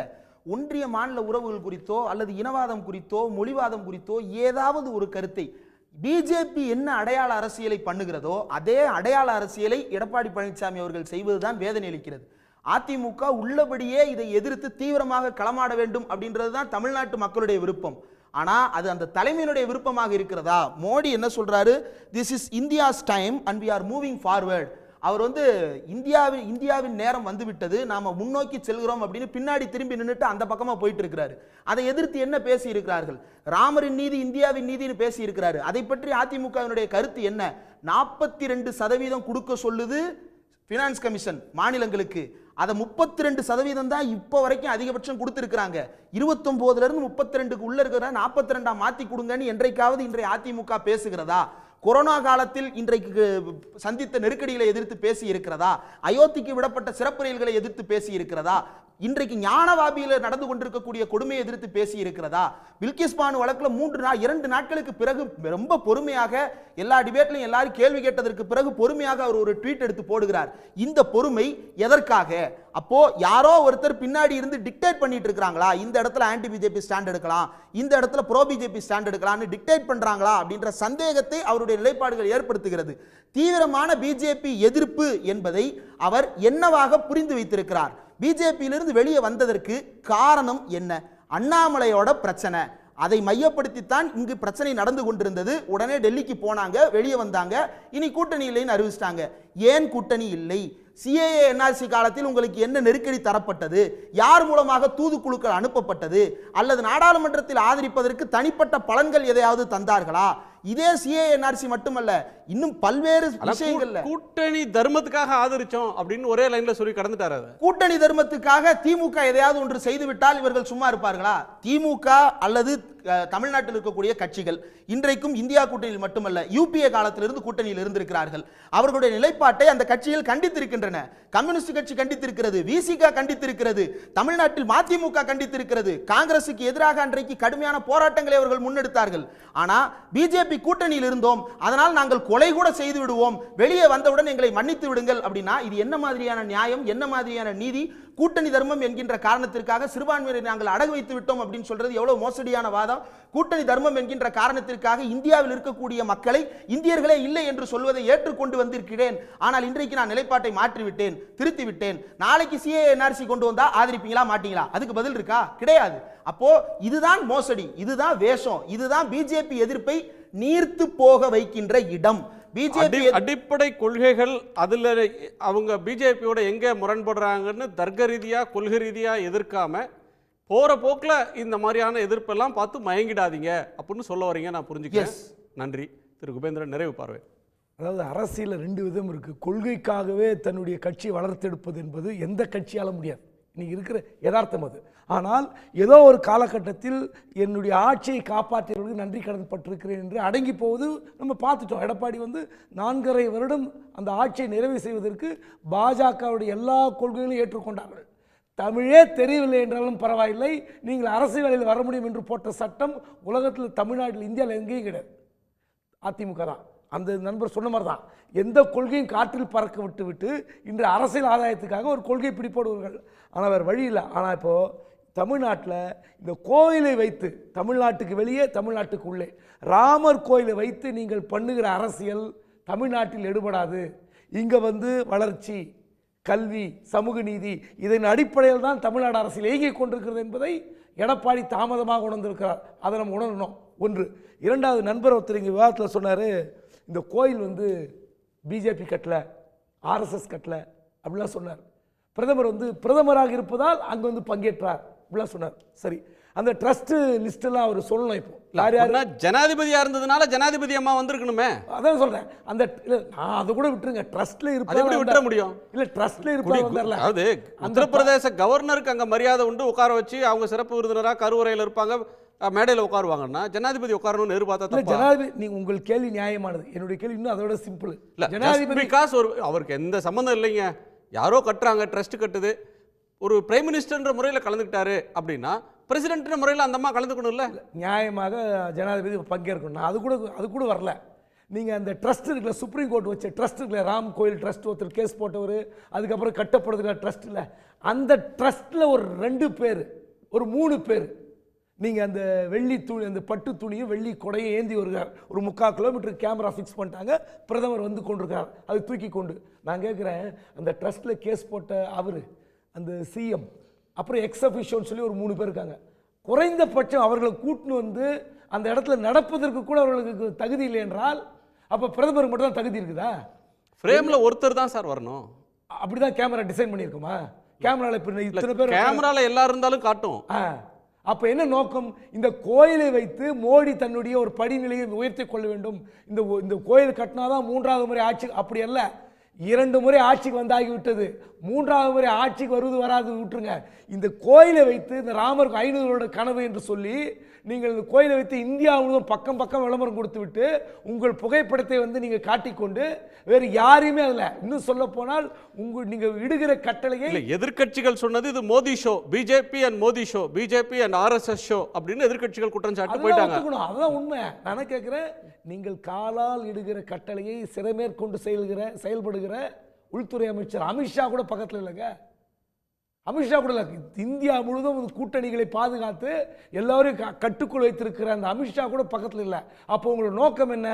நீங்கள் பாஜக தான் மிகப்பெரிய கட்சி, அந்த கட்சியை விட மோடி ஒரு உயர்ந்த இடத்தில் நீங்கள் வைத்துக்கொண்டு இந்த ராமர் கோயிலை திறப்பை நடத்தி கொண்டிருந்தால் யாராவது ஏற்றுப்பாங்களா? இந்த வாதத்தை ஏற்றுப்பாங்களா? மோடியை ஒரு பிரம்மாண்டமான ஆகிருதியா ஆளுமையா காட்டுவதற்காக இந்த மேடை பயன்படுத்தப்பட்டது, இந்த நிகழ்வு பயன்படுத்தப்பட்டதுன்னு சொல்றீங்க. இதை நிறைவு கருத்தா எடுத்துக்கிறேன். திரு குமார், உங்க நிறைவு பார்வை. அதாவது நண்பர் குபேந்திரன் சொன்னது போல அமித்ஷா வர்றாததுக்கு அதுக்கு வேற ஒரு காரணம் சொன்னாரு. அது அல்ல உண்மை. அமித்ஷாவுடைய சகோதரி இறந்துட்டு, மூத்த சகோதரி காலமாகி விட்டார்கள் கடந்த ஒரு 5 நாளுக்கு முன்னால். அதனாலதான் அவர் வரவில்லை. அவ்வளவு பேர் வீட்லயும் கேதமா சார்? கேபினெட் அது மொத்தம் வரல. கேதமா? அதனாலதான் வரல. திரௌபதி முர்மு வீட்ல கேதமா? என்னங்க? எல்லாரும் வீட்லயும் கேதமா? கேபினெட்ல இருந்து பிரசிடென்ட் வரைக்கும் எல்லாரும் வீட்லயும் கேதமா? ஏன் வரல? அது அவங்க முடிவு பண்ணிருக்காங்க. அவங்க யார யார கூப்பிடணும்ங்கறத முடிவு பண்ணி எப்படி இனாகுரேட் பண்ணணும், அந்த குறிப்பிட்ட டைம்ல பண்ணணும். ஃபைனான்ஸ் மினிஸ்டர் அங்க போலியே. அரசாங்கத்துக்கு இதுக்கு சம்பந்தம் இல்லன்னு சொல்றது பொய் தானே சார்? இவங்க டிசைட் பண்ணி தான் போறாங்கன்னா அரசுக்கும் இதுக்கு சம்பந்தம் இல்லன்னு இவர் சொல்றது பொய் தானே? விமர்சகர் சொல்லுது. அதெல்லாம் நீங்க வேற காரணம். உங்களுக்கு அது நம்பிக்கையே கிடையாது. நீங்க அதை பத்தி விட்டுருங்க. அது அவங்க எனக்கு நம்பிக்கை இல்ல. நீங்க எப்படி சார் சொல்ல முடியும்? உங்களுக்கு அதுல நம்பிக்கை இல்லையே. உங்களுக்கு தான் கடவுள் நம்பிக்கை உங்களுக்கு கிடையாது. நான் சொன்னனா? நான் பார்த்து தானே இருக்கேன். நான் சொன்னனா? கடவுள் நம்பிக்கை கிடையாது. எனக்கு நம்பிக்கை இல்ல நான் சொன்னனா? நீங்க அத உங்க நம்பிக்கை அதுல பிரச்சனை. சப்ஜெக்ட் வாங்க சார். விட்டுருங்க சார். அதை விட்டுருங்க. அமித்ஷா வரல, அது வரல, இது வரல. அமித்ஷா வரலங்கிறது அவங்க சகோதரி இருந்ததுனால தான் வரல. அதனால பிரசிடெண்ட கூப்பிடலன்னு ஒரு வார்த்தை சொன்னாங்க. பிரசிடெண்ட ஏன் கூப்பிடறேன்னா, கூப்பிட்டா பிரசிடெண்ட வந்து கூப்பிட்டா தீட்டாயிரும். பழங்குடி சமூகத்தை சேர்ந்த ஒருத்தர் வந்து கருவறைக்குள்ள வந்தா தீட்டாயிரும். அதனால கூப்பிடல. சார் ஒரு நிமிஷம் ஃபைனல் ரவுண்ட் கொஞ்சம் குறிக்கிடாம இருங்க, நான் சொல்லிடுறேன். அதாவது மோடி வந்து இந்த கோயில் கட்டினதுனால எல்லாத்தையும் போக்கஸ் பண்ணி அடுத்த தேர்தலுக்காக சொல்ற வாதம் ரொம்ப ரொம்ப தவறு. தமிழ்நாட்டுக்கு மட்டுமே 96ல இருந்து இது வரைக்கும் இருக்கிற ஒரு மாநிலங்களுக்கு கொடுக்க வேண்டிய தொகை 2,58,000 கோடி ரூபாய் அப்படியே நிலுவையில இருக்க. அதை பரிசீலனை பண்ணுங்க சொல்லி அதை பார்க்க சொல்லி எல்லா மாநிலங்களுக்கும் பிரிச்சு கொடுத்தவர் மோடி. அதனால அதே போல ரெவல்யூஷன் கிராண்ட் என்று சொல்லக்கூடிய அமௌண்ட வந்து 4 மடங்கு ஜாஸ்தியா கொடுத்திருக்கு மாநிலங்களுக்கு. சார் கிராண்ட் நீட பத்தி பேசினா தனியா இன்னும் அரை மணி நேரம் கூட நான் உங்களோட வாதிட முடியும். கிராண்ட் நீடல நடக்கக்கூடிய மோசடி நான் சொல்லவா? நீங்க கொடுக்கிற 1.5 லட்சம் ரூபாய்க்கு தமிழ்நாடு அரசு 7 லட்சம் ரூபாய் ரீபே பண்ணுது. நீங்க கொடுக்கிற 1.5 லட்சம் ரூபாய்க்கு தமிழ்நாடு 7 லட்சம் ரூபாய் கொடுக்குது. கொஞ்சம் இருங்க, ஒரு நிமிஷத்துல நான் முடிக்கணும். நீங்க திட்டமிட்டு பேச நான் பதில் சொல்ல முடியாது. நான் மனசாட்சியோட சொல்றேன். மெட்ரோ ரயில் சேவைக்கு 45 மனசாட்சி எல்லாம் வேணாம் சார், உண்மையை சொல்லுங்க. புரியுதா? முந்த்ரா திட்டத்துல 14 லட்சம் கோடி 14,000 கோடி தமிழ்நாடு மட்டும் பயன்படுத்திருக்காங்க. அதனால ஆயிரக்கணக்கான பேருக்கு வேலை கிடைத்திருக்கிறது. அது போல மின்துறையில 100 கோடி, ராணுவ தளவாடத்துக்கு 1000 கோடி, 11 மருத்துவக் கல்லூரி வந்திருக்கிறது. ஏழைகளுக்கான கிசான் அப்படியே யூபிக்கு எவ்வளவுன்னு சேர்த்து சொல்லுங்க சார். இது லிஸ்ட் பக்கத்துலயே யூபி லிஸ்ட் இருக்கு. அந்த உத்தரப்பிரதேஷ் லிஸ்ட் எவ்வளவுன்றதையும் சேர்த்து வாசிருங்க. இருங்க சார். நீங்க ஒவ்வொரு கேள்விக்கு நான் பதில் சொல்ல முடியாது. எனக்கு ஃபைனல் ரவுண்ட் நீங்க கொஞ்சம் பேசாம இருங்க. நீங்க பேசும்போது ஃபைனல் ரவுண்ட்ன்றதுனால பொய் சொல்லுவதை நான் பார்த்துட்டு இருக்க முடியாது சார். தமிழ்நாட்டுக்கு இவ்வளவு கொடுத்திருக்கீங்க அப்படின்னா மற்ற மாநிலங்களுக்கு எவ்வளவு கொடுத்திருக்கீங்க? குஜராத்துக்கு எவ்வளவு கொடுத்திருக்கீங்க? நான் பேசிட்டு இருக்கும்போது நீங்க எப்படி பேசலாம்? நீங்க கொஞ்சம் இருங்க. நீங்க பேசும்போது பேசுங்க. எல்லாம் ஒரே முக்கிய படியை சுமத்திட்டு போனீங்க என்ன அர்த்தம்? நான் பேசிட்டு இருக்கும்போது நீங்க பேசும்போது உங்க ரவுண்ட் வரும்போது பேசுங்க. உங்ககிட்ட நான் பேசுறேன்னா நீங்க பேசும்போது. அதனால நலத்திட்டங்களை முன்னிறுத்தி நாட்டுக்கு என்னென்ன நடந்திருக்குங்கிறது ஊர் உலகம் அறிந்த விஷயம். எல்லா நாடு முன்னேறி இருக்குங்கிறத எவரும் மறுக்க முடியாது. அதெல்லாம் முன்னிறுத்திருக்காங்க. ராமர் கோயில்ங்கிறது ஒரு பெரிய கனவு.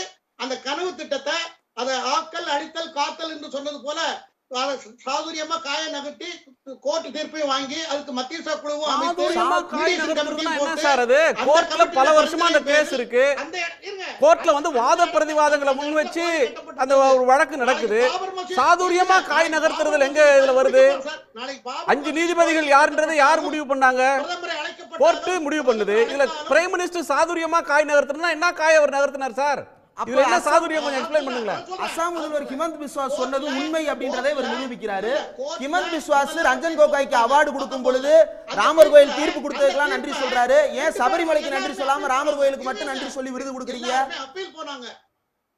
எல்லாரும் அப்பீல் போனாங்க. அப்பீல் போனதுக்கு பிறகு அதுல என்ன சார் சாதுரியம்? சாதுரியத்துக்கு அர்த்தம் என்ன சார்? கோர்ட்ல நீங்க சாதுரியமான என்ன அர்த்தம்? சாதுரியமா காய் நகர்த்துறதுன்னா அந்த ட்ரஸ்ட் காய் நகர்த்துனாங்க. சாதுரியமா பராசரன் வாதிட்டாரு, நீதிபதிகள் சாதுரியமா கேட்டாங்க, இப்படிலாம் கூட சொல்லுங்க. ஆனா ஒரு அரசாங்கம் சாதுரியமா காய் நகர்த்துச்சு அப்படின்னா நடந்துட்டு இருக்கிற கோர்ட் கேஸுக்கு நீங்க வந்து நோக்கம் கற்பிக்கிறீங்கன்னு ஆயிடும். நன்றி திரு வாசுதேவன் கேட்கணும். அப்படி நான் சொல்லல. கோர்ட்ல காய நவுட்டுறது கூட கோர்ட்ல நீங்களும் நானும் கேஸ் கோர்ட்டுக்கு போறோம்னா கேஸ மூவ் பண்ற முறையிலேயே அதுக்கு அது வெற்றிக்கு உரிய வாய்ப்புகள் அதுல இருக்கிறது. அதுக்காக நான் சொல்றேன். நீதிபதி தீர்ப்பு சொல்ல மாட்டாரு, சட்டத்தின்படி தீர்ப்பு சொல்ல மாட்டாரா சார்? மீண்டும் மீண்டும் நீதிமன்றத்தை அவமதிக்கிறீங்க. நீதிமன்றம் சட்டத்தின்படி தீர்ப்பு சொல்லும், நீங்க சாதுரியத்துக்கு தீர்ப்பு சொல்லாதீங்க. நன்றி நன்றி நன்றி திரு வாசுதேவன். நன்றி சார், நன்றி சார், நேரம் இல்ல சார். நீதிமன்றத்துல நன்றி சார், நேரம் இல்ல சார். நன்றி சார். திரு வாசுதேவன். திரு வாசுதேவன். தேங்க்யூ. நான் மீண்டும் சொல்கிறேன், இடையில் இவர் பேசும்போது சொன்னார் 42% நிதி ஒதுக்கீடு கொடுக்கல அப்படின்னு சொன்னார். அது வந்து ஃபேக்சுவலி ராங்கு. 32% தான் கொடுக்குறாங்க அப்படின்னு சொல்கிறாரு. அதாவது நிதி கமிஷன் என்ன சொல்லியிருக்கோ அதை மீற முடியாது மத்திய அரசு. இது வரைக்கும் மீறலை. நிர்மலா சீதாராமன் இதை பற்றி ரொம்ப கிளியராக பேசியிருக்கிறாங்க. அதை தயவு செஞ்சு அதை கொஞ்சம் கரெக்ட் பண்ணிக்க சொல்லுங்கள். இது ஒரு விஷயம். ரெண்டாவது விஷயம், ஜனாதிபதியை பற்றி பேசுறதுக்கு எதிர்கட்சிகளுக்கு இன்க்ளூடிங் திமுக கிடையாது. ஜனாதிபதி வேற மாதிரி. ஜனாதிபதி வந்து ராமர் கோயிலை திறக்கணும்னுட்டு அரசியல் நிர்ணய சட்டத்தில் எழுதியிருக்கா? என்ன பேசுறீங்க? அரசியல் நிர்ணய சட்டத்துல ஜனாதிபதி வந்து கோயில் திறக்கணும்னு எழுதிருக்காரு. இதையாவது பேசிட்டு இருக்காதீங்க. That is a protocol. உங்களுக்கு புரியலன்னு சொன்னா அதை விட்டுடுங்க, நீங்க பரவாயில்ல. மோடிக்கு இந்த கோவிலை கட்டித்தான் வெற்றி பெறணும் அப்படிங்கிற அந்த அவசியமே கிடையாது. அதுக்கு தான் அவர் சொல்றாரு, நான் என்னுடைய கேரண்டி, மோடி கேரண்டி அப்படின்னா என்ன தெரியுமா? ₹1 செலவு பண்ணால் மக்களுக்கு ₹1 போய் சேரணும். 99 பைசா இல்லை. வெள்ள நிவாரணம் கொடுத்தீங்களே, ₹6000 ₹4000 கையில் கொடுத்தீங்க பாருங்கள். ₹2000 வேற பக்கம் போயிடுச்சு. கார்பரேட்டருக்கும் அவருக்கு இவருக்கும் போயிடுச்சு. திமுக காரங்க அமுக்கினாங்க பாருங்க. அந்த மாதிரிலாம் கிடையாது. மக்கள் திட்டங்கள் போற போக்குல அடிச்சு விடுறீங்க. எந்த இடத்துல ₹6000 பதிலா யார் ₹4000 வாங்கினாரு, எந்த ரேஷன் கார்டுல ₹2000 கொடுக்கல அப்படின்னு சொல்லுங்க. அதுக்கு வந்து ஓபனா ஒரு இடத்துல புகார் இருந்ததுன்னா அவங்க மேல நடவடிக்கை எடுக்க சொல்லுங்க. போற போக்குல அந்த காசை போயிட்டாங்கன்ற மாதிரி அடிச்சு விடாதீங்க. நம்ம நிறைய செய்றோம். உங்க அனைவருக்கும் நீங்க போற போக்குல 42% சொன்னீங்க, 32% சொன்னீங்க. அது தப்பு. குபேந்திரன் சாருக்கு ஒரே ஒரு விஷயம் சொல்றேன். குபேந்திரன் சார், நீங்க வந்து பொறாமப்படாதீங்க. நீங்க கோவிலை கட்டுங்க. கோவிலை கட்டிட்டு அந்த கேமராவை நேரா நீங்க வச்சுக்கீங்க. நான் வந்து உங்க கூட செல்ஃபி எடுக்கிறேன். ஆனா நீங்க கோவிலுக்கு போனா, குணசேகரன் கோவிலுக்கு போனா யாரும் வரப்போறது இல்லை. நான் போனா கண்டிப்பா, நான் போனாலும் வராது. மோடி போனா தான் மக்கள் பின்னால போவாங்க. தேங்க்யூ. ஸோ ராமர் கோயிலுக்கு மக்கள் வரணும்னாலே மோடி போனா போறத டிவியில காட்டின பிறகுதான் மக்களே ராமர் கோயிலுக்கு வருவாங்கன்றீங்க. புதிய கண்டுபிடிப்பு சார் இது. ராம பக்தியை இதை விட குறைச்சி சொல்லிட முடியாது. ரொம்ப நன்றி சார், ரொம்ப நன்றி. நன்றி சார், நன்றி. அனைவருக்கும் நன்றி. இது பாஜக RSS ஷோ கிடையாது. இது மக்களுடைய ஷோ. இதை வச்சுட்டு அரசியல் பண்ணாதீங்க. மோடி போன வாரிக்கு இந்த வரியில கான்ட்ராடிக்ட் பண்றீங்க. மோடி ஷோவா இருந்தாதான் மக்களே ராமரை பார்க்க வருவாங்க அப்படின்னு சொல்றீங்க. அடுத்த லைன்ல வந்து இது மோடி ஷோ இல்லன்றீங்க. வேற எதுவும் பண்ணல. நன்றி சார், நன்றி சார். சீனிவாசன், திரு புதுக்கோட்டை சீனிவாசன், உங்க நிறைவு கருத்து ஒரு வரியில. திராவிட இயக்கத்தினுடைய போர்க்குரலாக கழக பொதுச் செயலாளர் அனைத்து இந்திய அண்ணா திராவிட முன்னேற்ற கழகத்தின் ஒப்பற்ற தலைவர் அண்ணன் எடப்பாடியார் மட்டும்தான். நன்றி சார், உங்க அனைவருக்கும் நன்றி. மீண்டும் சந்திப்போம். இது கேள்வி களம், மக்களின் மேடை. உடனுக்குடன் செய்திகளை தெரிந்து கொள்ள சன் நியூஸ் பெல் ஐகானை கிளிக் பண்ணுங்க.